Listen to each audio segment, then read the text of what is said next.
Escribo esto bajo una considerable tensión mental, ya que al caer la noche mi existencia tocará a su fin. Sin un céntimo y agotada la provisión de droga, que es lo único que me hace soportable la vida, no podré aguantar mucho más esta tortura y me arrojaré por la ventana de esta buhardilla a la mísera calle de abajo. Que mi adicción a la morfina no les lleve a considerarme un débil o un degenerado. Cuando hayan leído estas páginas apresuradamente garabateadas, podrán comprender, aunque no completamente, por qué debo olvidar o morir. Fue en una de las zonas más abiertas y desoladas del Gran Pacífico, donde el buque del que yo era sobrecargo fue alcanzado por el cazador de barcos alemán. Entonces la Gran Guerra se hallaba en sus comienzos y las fuerzas oceánicas del Uno aún no habían llegado a su posterior decadencia. Así que nuestra nave fue presa según las convenciones y su tripulación tratada con el respeto y consideración debida a prisioneros de guerra.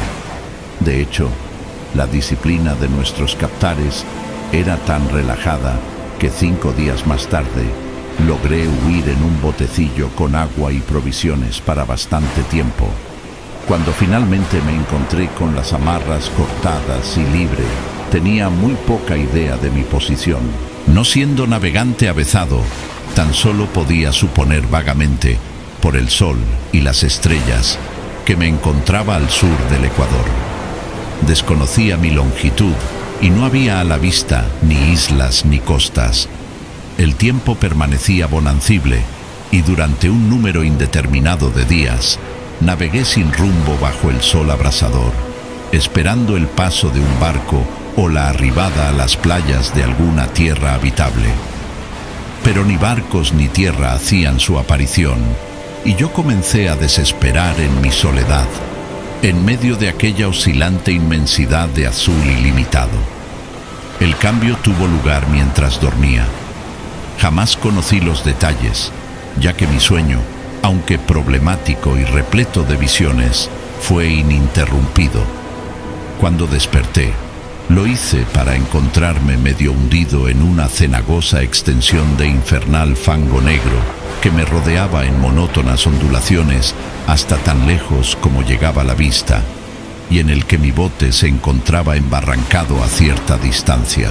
Aunque podría suponerse que mi primera sensación ante esa prodigiosa e inesperada transformación del paisaje fuese la del asombro, en realidad me encontraba más espantado que perplejo, ya que había en la atmósfera y en el suelo putrefacto una cualidad siniestra que me helaba hasta la médula.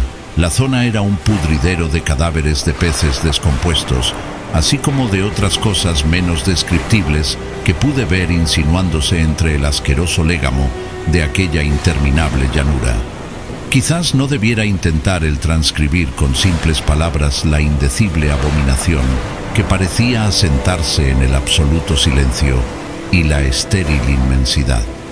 No había nada al alcance del oído, ni de la vista, excepto una inmensidad de negro limo, y sin embargo, la absoluta quietud y la monotonía del paisaje me agobiaban con un terror nauseabundo.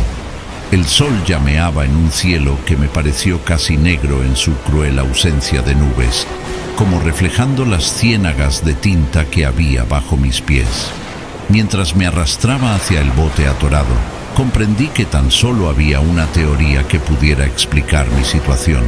Debido a algún cataclismo volcánico sin precedentes, parte del lecho marino debía haber emergido, revelando áreas que parecían haberse mantenido ocultas durante millones de años en las insondables profundidades oceánicas. Tan grande era la extensión de esa nueva tierra alzada bajo mis pies que, por más que aguzase el oído, no se captaba el menor rumor de oleaje. Tampoco había allí ninguna ave marina que se alimentase de los seres muertos. Durante algunas horas permanecí pensando o cavilando en el bote, que yacía de costado y prestaba una ligera sombra según el sol corría el cielo. Al avanzar el día, el suelo fue perdiendo algo de fluidez. pareciendo en poco tiempo lo bastante seco como para permitir viajar a su través. Esa noche dormí, aunque poco, y al día siguiente preparé un paquete con comida y agua, necesario para una marcha en busca del mar desaparecido, así como de un posible rescate. A la tercera mañana, descubrí que el suelo se encontraba lo bastante seco como para caminar con facilidad. La peste a pescado era exasperante, pero me hallaba demasiado absorto en asuntos de más importancia como para preocuparme por eso y, resuelto, me puse en marcha hacia una meta desconocida. Durante todo el día avancé siempre hacia el oeste, guiado por un lejano montículo que descollaba sobre las demás elevaciones de aquel desierto ondulado. Acampé aquella noche y al día siguiente aún estaba en camino hacia el montículo, aunque parecía apenas más próximo que cuando le había avistado por primera vez.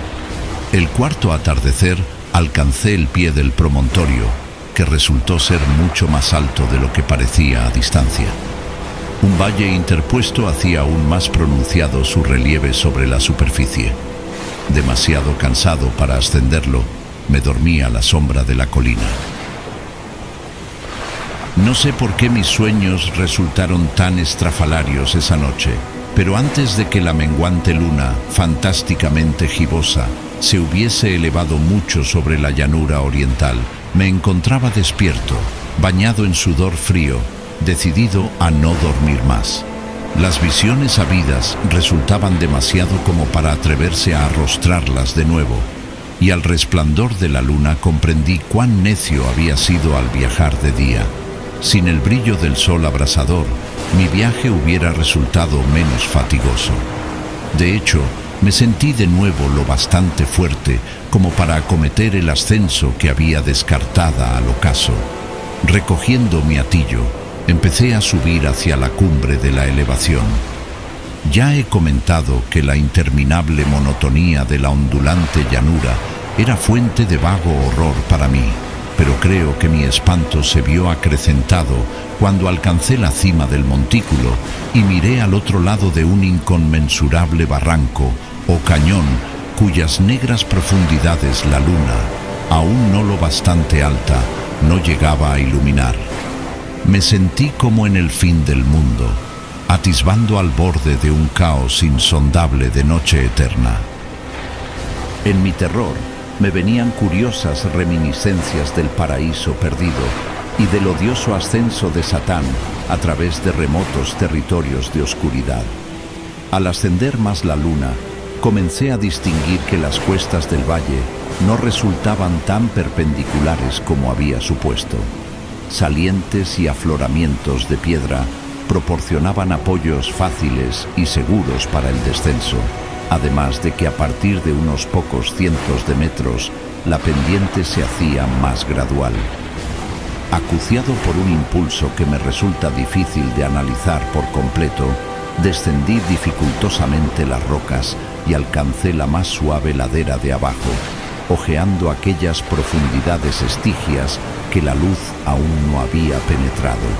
Sobre todo, mi atención se vio prendida por un objeto grande y singular de la ladera opuesta, que se alzaba a pico un ciento de metros más adelante, un objeto que relucía blanquecino a los recién llegados rayos de la luna en ascenso. Era tan solo una gigantesca pieza de roca, como pronto pude cerciorarme, pero yo había tenido una clara idea de que su contorno y ubicación no eran completamente obra de la naturaleza.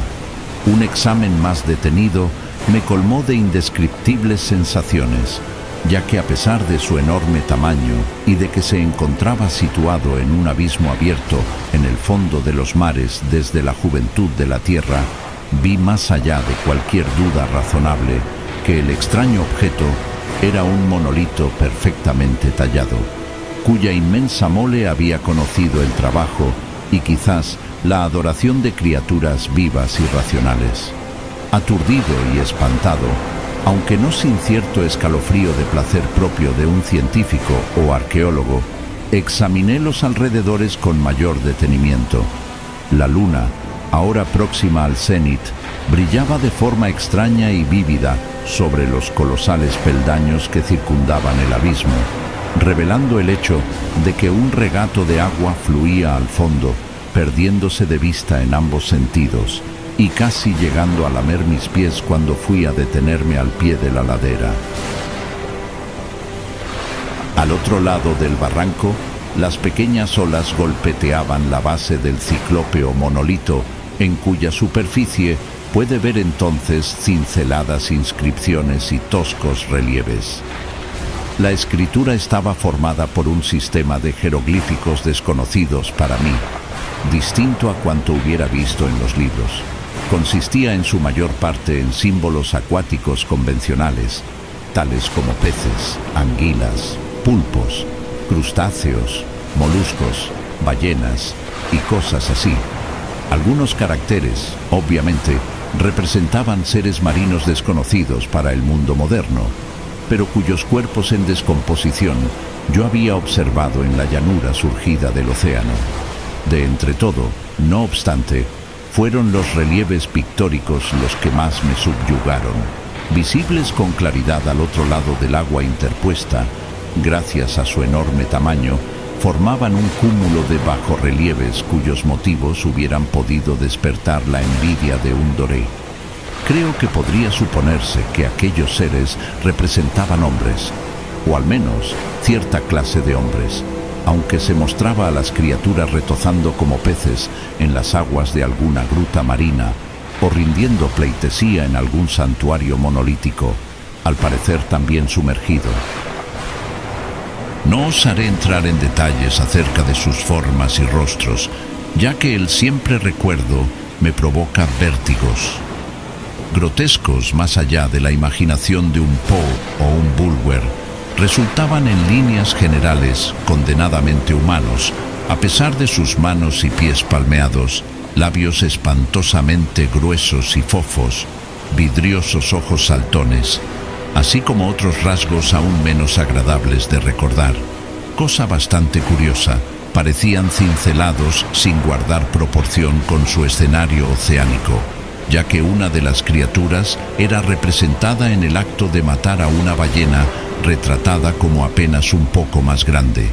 Reparé, como digo, en su deformidad y extraña estatura, pero enseguida decidí que se trataba sencillamente de los imaginarios dioses de alguna primitiva tribu de pescadores o marineros, una tribu cuyo último descendiente había muerto antes de que naciera el primer antepasado del hombre de Piltdown o el del Neandertal.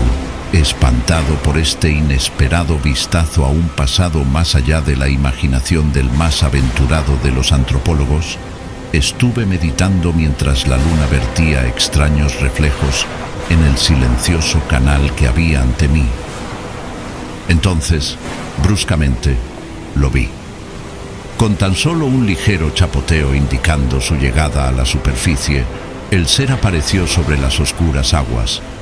Inmenso, semejante a un polifemo, espantoso, se lanzó como un tremendo monstruo de pesadilla hacia el monolito, al que rodeó con sus gigantescos brazos escamosos, al tiempo que abatía su monstruosa cabeza para prorrumpir en algunos sonidos pausados.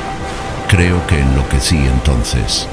De mi frenético remonte de la ladera y el risco, así como de mi delirante regreso al bote embarrancado, poco es lo que recuerdo. Creo que canté durante largo trecho y que reía de forma extraña cuando ya no fui capaz de seguir cantando. Guardo confusos recuerdos de una gran tormenta desencadenada algún tiempo después de llegar al bote, y de alguna manera sé que oí retumbar de truenos, así como otros sonidos que la naturaleza profiere tan solo en sus más desbocados momentos. Cuando volví de entre las sombras, me hallaba en un hospital de San Francisco, llevado allí por el capitán del barco norteamericano que había recogido mi bote en mitad del océano. Había hablado mucho durante mi delirio, pero descubrí que habían prestado escasa atención a mis palabras. Mis salvadores nada sabían de tierras afloradas en el Pacífico, y no vi la necesidad de insistir sobre cosas que sabía no creerían. En cierta ocasión acudí a un famoso etnólogo y lo entretuve con curiosas preguntas acerca de la vieja leyenda filistea de Dagón, el dios pez, pero advirtiendo enseguida que era irremisiblemente convencional, desistí de mi interrogatorio. Es durante la noche, sobre todo, cuando la luna es gibosa y menguante, cuando veo al ser. Probé la morfina, pero la droga ha resultado ser tan solo una solución pasajera y me ha atrapado entre sus garras como esclavo sin esperanza de remisión. Así que voy a acabar con todo, habiendo escrito una relación completa para el conocimiento o la engreída diversión de mis semejantes. A menudo me pregunto si no habrá sido todo una fantasía, un simple monstruo de la fiebre sufrida, mientras yacía preso de la insolación y enloquecido en el bote descubierto, tras mi huida del buque de guerra alemán. Eso me digo, pero siempre me viene una espantosa y vívida imagen a modo de respuesta. No puedo pensar en el profundo mar sin estremecerme ante los indescriptibles seres que puede que en este mismo instante estén reptando y removiéndose en sus fondos cenagosos, adorando arcaicos ídolos de piedra y tallando sus propias y detestables imágenes en obeliscos submarinos de rezumante granito. Sueño con el día en que puedan emerger entre el oleaje y sumergir entre sus garras a los restos de una humanidad débil y agotada por la guerra. El día en que la tierra se hunda y el oscuro lecho marino se alce entre el pandemonium universal. El fin está próximo. Escucho un ruido en la puerta, como si un cuerpo inmenso y resbaladizo se debatiera contra ella. No dará conmigo. Dios, esa mano, la ventana, la ventana.